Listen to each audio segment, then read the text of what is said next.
dio, entiendo que tenía que culminar, pero finalmente no se dio, un juicio oral y público a miembros o presuntos miembros del clan Rotela, quienes están acusados por hechos que se registraron en el año 2019, en febrero, una balacera que dejó como víctimas fatales a una niña de 8 años y a su tía, creo que 23 años tenía esta mujer. Y sobre este tema ya estamos En en comunicación con la comunicación con la fiscal Irene fiscal Álvarez. Irene Exacto. Álvarez, que es una de las agentes que representa el Ministerio Público y sostiene la acusación en este juicio oral y público. Doctora, buenas tardes, ¿cómo estás?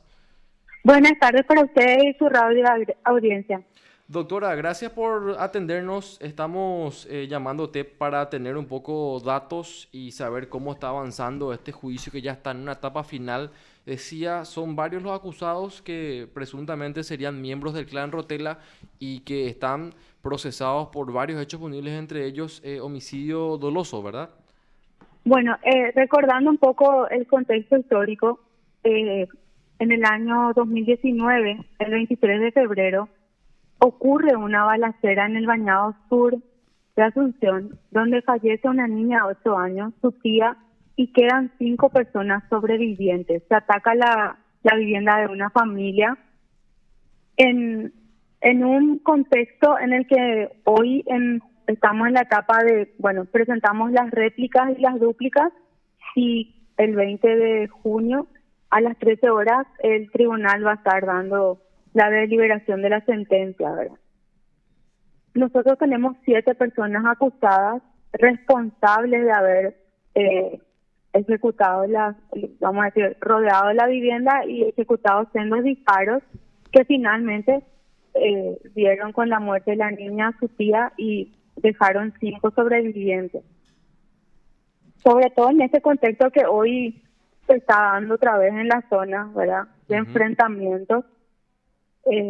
Esperamos que, bueno, el Ministerio Público, conforme a las pruebas que se expusieron y se produjeron en el juicio, pidió las penas que consideró oportunas y pertinentes al caso en particular, ¿verdad? Acá estamos hablando de vidas de una niña y de una señorita que estaba embarazada, tenía 23 años, y de 5 personas que quedaron vivas porque fueron auxiliadas en debido tiempo, ¿verdad? Todas ellas con balas en el cuerpo, proyectiles, ¿verdad?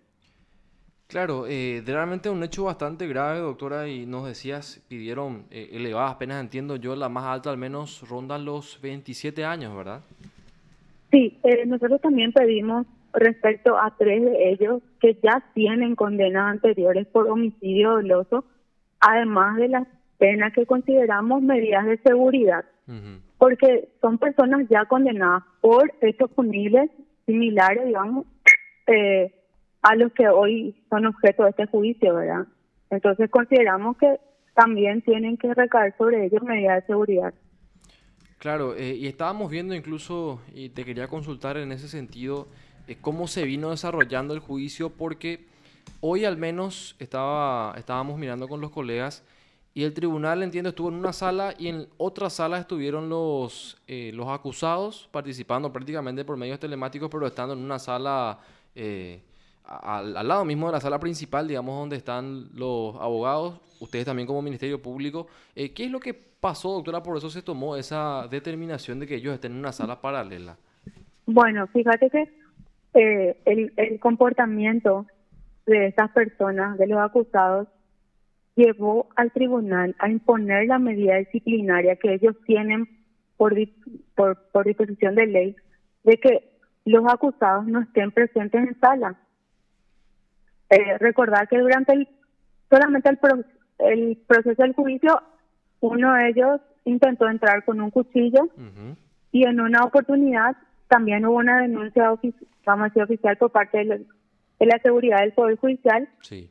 Le habían golpeado a uno de los jefes de seguridad en el ascensor que lleva 70 que son trasladados. O sea, recuerdo el caso. Claro, el comportamiento de ellos durante el juicio ya te da una pauta, ¿verdad?, de belicosidad, digamos. Yo quiero que entiendan un poquito, yo no puedo expresarme demasiado porque todavía Claro. no cerramos el juicio, entonces tengo que ser también un poco prudente pero eso sí quedó plasmado, ¿verdad?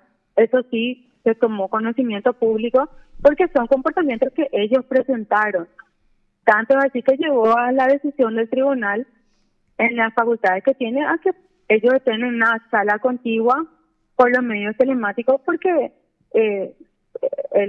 realmente eh, el comportamiento no era el adecuado a personas, o vamos a decir, al comportamiento que se debe cualquier acusado dentro de un juicio. ¿Y qué se realizó hoy, doctora? Porque entiendo que estaba pendiente prácticamente ya la sentencia. ¿Réplica y dúplica se hizo hoy, doctora? Sí, réplica y dúplica y quedó para la sentencia para el 20 de junio a las 13 horas. 20 de junio a las 13, entonces el otro martes Sí, sería el otro martes, el sí. final del Sí, juicio. le tocaría al tribunal, claro, otorgarle algunas palabras antes de pasar a deliberar a los acusados. Los sobrevivientes y sobre todo la mamá de la víctima es una persona que tiene miedo. Nosotros le tenemos a ella, ¿verdad? Protegida, pero ya hizo de su oportunidad, contó lo que sucedió ese día, ¿verdad? Duró Y dio detalle de las circunstancias de cómo se dieron las situaciones. Claro, claro. Y te decía, doctora, duró mucho el juicio, ¿verdad? Porque ya este caso, este incidente al menos que se tuvo con uno de los guardias del retén, creo que ya ocurrió hace prácticamente semanas, por no decir meses. El juicio duró bastante, entiendo, porque incluso estaba leyendo, hubo varias recusaciones, no solamente hacia el tribunal, sino también hacia ustedes los fiscales, ¿verdad, doctora? Claro, el juicio empezó el 22 de febrero, pero estas personas, vamos a decir, estas personas durante la etapa investigativa, que es la que me tocó a mí estar al frente, interpusieron 9 recusaciones. Ya también pedimos las sanciones pertinentes, ¿verdad? Porque después, incluso iniciado el juicio, volvieron a recusarnos ya al equipo que fue conmigo al juicio, el doctor Alejandro Cardoso y el doctor Jorge Casal. A nosotros y a los que venían interinando para presentarse, o sea, todo el tiempo obstaculizando de una manera ya, digamos coloquialmente, chicaneando que el juicio vamos a decir, se interrumpa. Sí, claro, como dilatando, ¿verdad? Finalmente pudimos terminar y bueno, ahora estamos en etapa de sentencia, porque incluso al tribunal le llegaron a recusar. Sí. Ahora, son 7 los imputados, nos decían, y más o menos en qué calidad cada uno, doctora. Ellos son 7 acusados adultos. Ajá. Que están todos en calidad de coautores. Ellos tuvieron el dominio, ellos rodearon la vivienda, se asume un poco de historia. Sí. Y en ese momento empezaron a disparar hacia la casa y todos los ocupantes de la casa, inclusive fueron afectados 3 vecinos que era de la casa, vamos a decir, colindante a la atacada. También ellos recibieron impacto de bala, y había una niña de 12 años. Yo no sé si ustedes recuerdan aquella sábado de tardecita donde se daba la noticia del fallecimiento de la niña y bueno, su tía murió una semana después.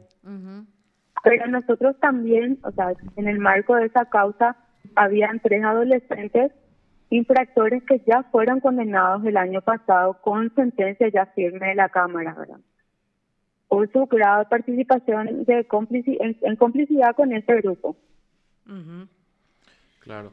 Y bueno, doctora, ahora resta esperar ya que define el tribunal. Entiendo, el Ministerio Público está con las convicciones de que se probó efectivamente la acusación respecto a todos ellos, por eso el pedido de estas penas elevadas, ¿verdad? Claro, efectivamente. Recordar que al haber 5 personas sobrevivientes que te puedan explicar y detallar y espontáneamente relatar cómo se sucedieron los hechos, cómo ellos fueron abordados de manera sorpresiva y cómo tratando de salir estaban rodeados. Tanto así que al momento en que trataron de salir, fallece una niña que estaba con ellos y una señorita que ni siquiera, vamos a decir, tenían o eran un objetivo principal, ¿verdad?, de esta gente. Ujú. Claro. Y bueno, doctora, queríamos o quería preguntarte al menos también, cambiando un poquitito de tema, si seguías en la causa de la madre de la niña Juliet, el caso de Lilian Zapata y de su pareja, el señor Reiner Oberhuber. Estábamos viendo que finalmente quedó firme esa La condena condena de para la 6 señora años Zapata. que había logrado Sí, la fiscalía. sí, efectivamente nosotros continuamos en el equipo de trabajo que nos tocó, vamos a decir, todo el proceso que dio lugar a esa condena, y ahora la corte, perdón, tendría que notificar y ejecución tiene que hacer efectiva ese cumplimiento de esa condena, ¿verdad? En el caso al menos de esta señora Lilian Zapata había sido por violación del deber de cuidado y abandono y tiene que Sí. ver prácticamente, no necesariamente o no puntualmente con la desaparición de la niña, ¿verdad, doctora? Sino con No. días Tiene, previos tiene y que ver, demás, ¿verdad? claro, tiene que ver con un contexto histórico que surge o que se toma conocimiento a partir de que desaparece esa niña, que estaba de vivencias que ella estaba atravesando como niña y que eran desconocidas, ¿verdad? Solo que al momento en que ella denuncia, 24 horas después de que su hija se desapareció, ahí el Ministerio Público toma conocimiento de que esa niña no tenía la asistencia de salud que debía de tener, Ujú. no tenía la asistencia escolar que debía de tener, ¿verdad? Claro. Y sí, se probó en juicio que la niña estaba a su cargo al momento en que desaparece. Y respecto al señor Reiner Oberhuber, he visto el fallo dividido finalmente. Ustedes habían pedido, doctora, que se revoque respecto Reenvíe. a él y se reenvíe Se para reenvíe un nuevo para juicio, que ¿verdad? claro, para un nuevo juicio, porque nosotros consideramos que la ley, o sea, el artículo 119, en su inciso primero, no precisa una calidad especial en el autor. ¿Qué quiere decir calidad especial? Que yo tenga una condición de garante, sea la madre, tutora, encargada, padre. Eso es un agravante de ese tipo penal. Entonces, nuestro cuestionamiento siempre se dio en cuanto a que él era responsable porque ellas estaban viviendo en ese predio que era de él, ¿verdad?, ya con una antelación al día de la desaparición de los hechos. Claro, y es esa misma explicación prácticamente la que da el ministro Ramírez Cándiz, según estaba mirando un poquitito la resolución, porque él vota al final porque se revoque la decisión del Tribunal de Apelaciones, y entiendo yo también para Claro, que se vuelva a sí, estudiar. Y bueno, pero de igual forma la Fiscalía, doctora, entiendo satisfecha por una parte al menos, por la claro, condena que ya quedó firme respecto a la madre al menos, ¿verdad? claro, sí, porque recordar que también todavía está pendiente el recurso de casación que hace al tipo penal de pornografía infantil. ¿Ese Eh, caso cómo había que quedado, doctora? a él le habían absuelto en primera instancia, la Cámara confirmó y nosotros recurrimos a casación, ¿verdad? Mm, Porque nosotros entendíamos que el tipo penal no establece una cantidad de soporte magnético o de documentación, por hablar de alguna forma, ujú, de contenido de niños. Eh, es 1, 100 es igual.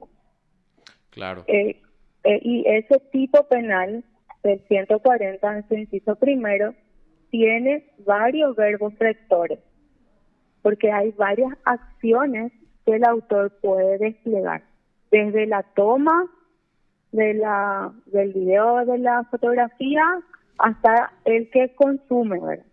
Por decirte en una línea ujú. Sí, de acciones desplegadas hasta el que comparte, ¿verdad? Claro, claro. Y Eso es en lo que ese se cuestiona sentido, entonces en la claro, casación, ¿verdad, doctora? Porque entiendo, claro, el tribunal, al menos de sentencia, había tomado en cuenta que no había suficiente, por decir de una forma, contenido de multimedia para poder configurarse el hecho punible. sí, y sobre todo hizo mención, nosotros hicimos mención del Tratado de Budapest, porque también nuestro Código Penal establece dos circunstancias penalmente relevantes. Una son las fotografías o tomas o videos sexualmente explícitos y otras que tengan que ver con las partes íntimas de los niños. Eso está prohibido, ¿verdad? Sí. Y ese contenido estaba, vamos a decir, la circunstancia llevada a juicio estaba dada en ese contenido de la exhibición de esas partes íntimas. Entonces, por eso nosotros entendimos que el hecho está probado y que debió ser sancionado, ¿verdad?, por esa circunstancia. Y el tribunal alegó que el Tratado de Budapest dice situaciones sexualmente explícitas, pero también abarca el Tratado de Budapest otro numeral que dice la exhibición de partes íntimas. En este Entonces, caso también habría sido una emitido, entonces, ¿verdad? Claro, claro. Bueno, En este caso, porque claro. hay varios que tienen nuestros colegas, tanto de cibercrimen como de trata, de personas que no se mide la cantidad y no se mide si reúne el requisito de uno o de otro, es penalmente relevante. Ya, doctora, y antes de cerrar también quería consultarte, ¿la investigación en torno a la desaparición en sí tiene el mismo equipo fiscal o eso está en otra unidad, doctora? No, nosotros tenemos, a mí me llegó hace un tiempo atrás, el 28 de abril del 2023, una información que arrimó la mamá de que había un video que circulaba por una de las redes sociales de TikTok, donde ella dice que tiene, la niña que aparece en el video tiene características similares a su hija, y nosotros en ese sentido ya arbitramos todos los mecanismos para el cotejo de esas imágenes con los documentos o los soportes indubitados que tenemos y con los contactos pertinentes a nivel internacional, para tanto con la red social como para ubicar el lugar y finalmente así lo hicimos siempre con la información que la gente pudo traer o hace llegar a la fiscalía, en muchos casos guardando su identidad, ¿verdad? Y se constató y finalmente sí reportó negativo. Entonces, pero nosotros seguimos recibiendo información y seguimos actuando siempre en la primera línea, que es la búsqueda para la localización de esta niña. Recordar que desde junio, vamos a decir, casi sucedió el hecho en el año 2020, automáticamente nosotros sacamos también el código amarillo, que es de búsqueda y localización internacional, ¿verdad?, de la Interpol. Claro, pero lo cierto y lo concreto, doctora, es que hasta ahora al menos pistas concretas del paradero de esta niña no se ha podido obtener. Yo no puedo afirmarte de esa forma, sino te puedo decir que todavía seguimos trabajando sobre esa línea y recibiendo información. Claro. Perfecto. Doctora, te agradecemos muchísimo por tu tiempo y por todos los datos. Vamos a estar pendientes a lo que se pueda dar entonces el martes en el juicio que estábamos mencionando primero, ¿eh? A ustedes por el espacio y el apoyo. Muchas gracias. Gracias, Gracias, doctora. doctora. Usted está escuchando PDE.